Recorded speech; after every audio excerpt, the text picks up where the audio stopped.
हर परिस्थिति से हमें कौन बाहर निकाल सकता है? अनुभव। अनुभव बहुत काम करता है। इसलिए जीवन में अनुभव कैसे आएगा? जब आप ज़्यादा से ज़्यादा पढ़ेंगे, ज़्यादा से ज़्यादा चलेंगे, है ना, ज़्यादा से ज़्यादा अच्छी संगति करेंगे, आपके जीवन में संकट आएंगे, कष्ट। अच्छा बताओ, आपके जीवन में मुसीबत क्यों आती है? संकट क्यों आता है? संकट इसलिए आता है कि आप और स्ट्रांग हो जाएं, मजबूत हो जाएं। कोई कॉलेज, कोई यूनिवर्सिटी शायद आपको वो ना सिखा पाए जो मुसीबतें सिखाती हैं। हमें मुसीबत जितना हमारे जीवन में आया हुआ कष्ट, संकट, जब आप कभी संकट से गुजरते हैं तो आपको पता लग जाता है कितने लोग अपने हैं, कितने लोग अपने होकर भी गैर हैं। ये तभी पता चलेगा जब संकट आएगा। तो संकट, मुसीबतें आना भी जरूरी होती है। जब मुसीबत आती है तो व्यक्ति पता कर लेता है कौन अपना है, कौन पराया। आंखें तब खुलती हैं। इसलिए कष्ट आना भी, संकट आना भी जरूरी है। सीखते चलिए आप और स्ट्रांग होते चलेंगे, मजबूत होते चलेंगे। आपकी क्षमता, लोहे को गर्म किया जाता है, जब लाल हो जाता है ना तो उसे तुरंत पानी में डाला जाता है। बताओ क्यों? क्यों? जो लोहार भाई होते हैं, कभी आपने लोहार के पास बैठ के देखा हो, कुल्हाड़ी बनाता है, वो फावड़ा जो भी बनाता है लोहे का, वो गरम करता है, 2-4 हथौड़ा मारा, फिर पानी में डाल देता है, फिर भट्टी में डालता है, फिर गरम करता, फिर मारता, फिर पानी में डालता है, फिर भट्टी में। जब भट्टी में डालना था तो पानी में काहे डाल रहा है? इसका कारण साइंटिफिक रीजन है। बताओ क्या? इस साइंस को जानते हैं आप लोग? क्या है बताओ? गरम लोहे को पानी में डालने से लोहा और मजबूत होता है। गरम लोहे को पानी में डालने से, अच्छा ये लोहार को पता होता है कि कितने पानी में डालना है, कितनी देर डालना है, पूरा ठंडा नहीं करना, डाल के तुरंत बाहर कर लेता है। कितनी देर डालना है ये उसे पता होता है। हमें आपको उस साइंस को वो जानता है। साइंस है ये। लोहे, कच्चा लोहा होता है, कच्चा लोहे को पक्का कैसे किया जाता है? गरम करके पानी में डालते हैं, उससे पक्का हो जाता है, पक जाता है, स्ट्रांग हो जाता है। तो पका हुआ लोहा बार बार गर्म करना पड़ता है, बार बार पानी में डालना पड़ता है। उस लोहे पर क्या गुजरती होगी, है ना? गरम किया फिर पानी में, गरम किया फिर पानी में। तो जीवन में जितनी मुसीबतें आती हैं, व्यक्ति लोहे की तरह मजबूत होता चलता है। ये मुसीबतें ही जो इंसान को इंसान बनाती हैं। जो व्यक्ति जितना संकटों से गुजरा होगा वो उतना सफल व्यक्ति होगा। जिसके जीवन में कोई संकट नहीं, जिसके जीवन में आप लोग अपने बच्चों को गलत सिखाते हैं, क्या ये गलत है, बच्चे तेरे जीवन में कोई कष्ट ना आए, तेरे जीवन में कोई संकट ना आए, मेरे ऊपर संकट आए तो आए, मेरे बच्चे पर ना आए। ना, बच्चे पर भी संकट आने जरूरी हैं। उसे अपना निर्णय लेने दीजिए। कब तक ढाल बनोगे आप? कब तक ढाल बनोगे? जिंदा हो तब तक, मर जाओगे, उसके बाद तो उसके निर्णय उसे ही लेने हैं। इसलिए मजबूत होने दो बच्चों को, उनके जीवन के निर्णय उन्हें लेने दो, सेल्फ डिपेंड बनने दो, आत्मनिर्भर बनने दो उन्हें। ढाल बनकर माँ बाप ना खड़े हो जाएं। कब तक खड़े रहोगे? कहां कहां खड़े रहोगे? किस किस संकट में खड़े रहोगे? किस किस डिसीजन में आप हस्तक्षेप करोगे? निर्णय लेने दो उनको, मजबूत बनने दो उनको, गिरने दो। बच्चा चलना सीखता है ना तो चलता कम है, गिरता ज्यादा है। और जो बच्चा गिरता है वही चलता है, जो गिरता नहीं है वो, बोलो, आपने भी तो चलना सीखा था, क्या गिरे नहीं थे? 10 बार गिरे थे, 10 बार गिर के खड़े हुए थे। अपने से खड़े होने का हमने प्रयास किया था। माँ की उंगली पकड़ के कब तक चलोगे? सारी जिंदगी माँ की उंगली पकड़ कर चलोगे क्या? अपने से भी चलना पड़ेगा। इसलिए खड़े हो जाओ और गिर जाओ, जीवन में हार जाओ तो घबराना मत। हार जाने के बाद फिर से जिंदगी की शुरुआत, फिर से नई सोच से शुरू करना। किसी एक आदमी का मैंने उसके बारे में पढ़ा। एक आदमी था, उसने बहुत मेहनत की।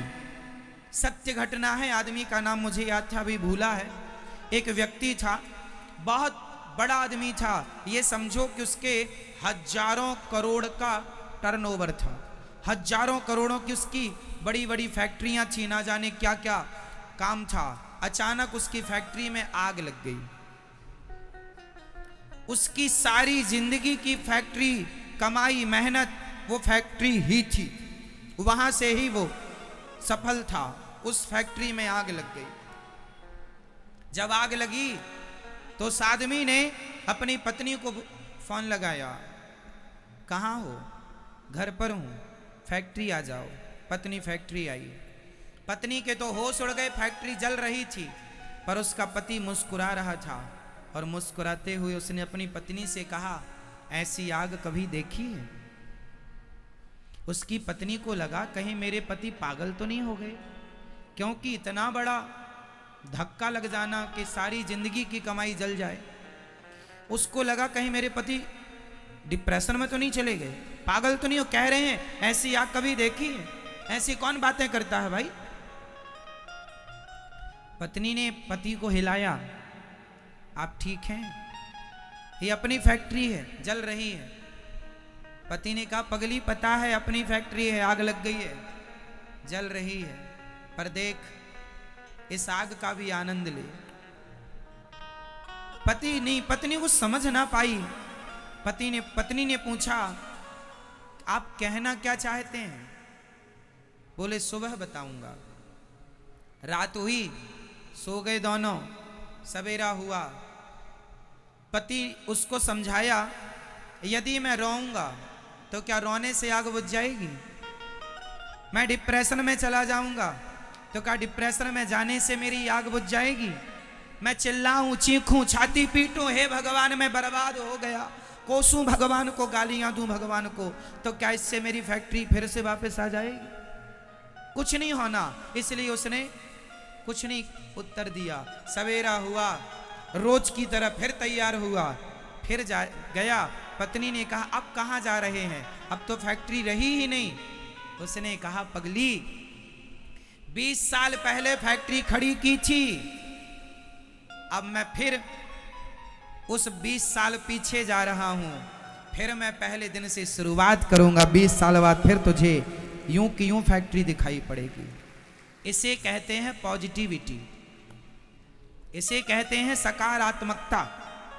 कि जीवन में कितनी भी मुसीबतें आए, कितना भी व्यक्ति असफल हो, लेकिन फिर भी वो सफल होने की जिद ना छोड़े, हार ना माने, वो सफल होके रहेगा।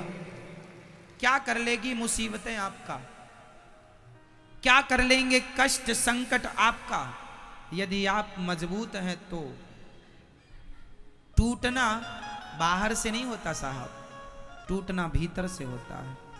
जो यहां से टूट गया वो सब जगह से टूट गया, और जो यहां से मजबूत है तो बाहर सब टूटा पड़ा हो वो फिर जोड़ लेगा, यदि अंदर स्ट्रांग है तो, यहां से तैयार है तो। इसलिए कितना भी संकट, भगवान ना करे आपके जीवन में कोई संकट आए, लेकिन आए तो हिम्मत ना हारिएगा और राम ना बिसारिएगा, भगवान को याद रखिएगा। वो कल भी आपके साथ थे, आज भी आपके साथ हैं, और गोविंद कल भी आपके साथ रहेंगे। मुसीबतें इसलिए आती हैं कि भगवान भी अपने भक्तों को देखते हैं। देखूं तो मुसीबत में इसका मुंह कैसा होता है, देखूं तो कि संकट में ये दिखता कैसा है। कई बार पति अपनी पत्नी को चिढ़ाता है, उसे गुस्सा दिलाता है, अरे तुम में क्या है, तुमसे अच्छी तो बगल वाली है। ये चिढ़ाता क्यों है? तुम्हारा मुंह देखना चाहता है तुम्हारा पति कि तुम गुस्से में कैसी दिखती हो। भगवान ने भी चिढ़ाया था ऐसा रुक्मणी माँ को। रुक्मणी माँ से कहा भगवान ने, रुक्मणी तुमने बड़ा गलत डिसीजन ले लिया। क्या? आपने हमसे विवाह कर लिया, आपका विवाह तो शिशुपाल के साथ तय था, उनसे कर लेती, हम में क्या रखा।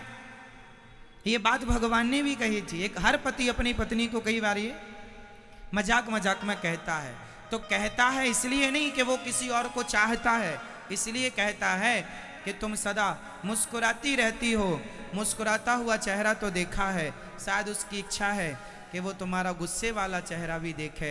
शायद भगवान भी अपने भक्तों को थोड़ा तकलीफ इसलिए देते हैं कि मैं भक्तों का गुस्सा वाला चेहरा तो देखूं, कि मेरा भगत गुस्से में देखता कैसा है,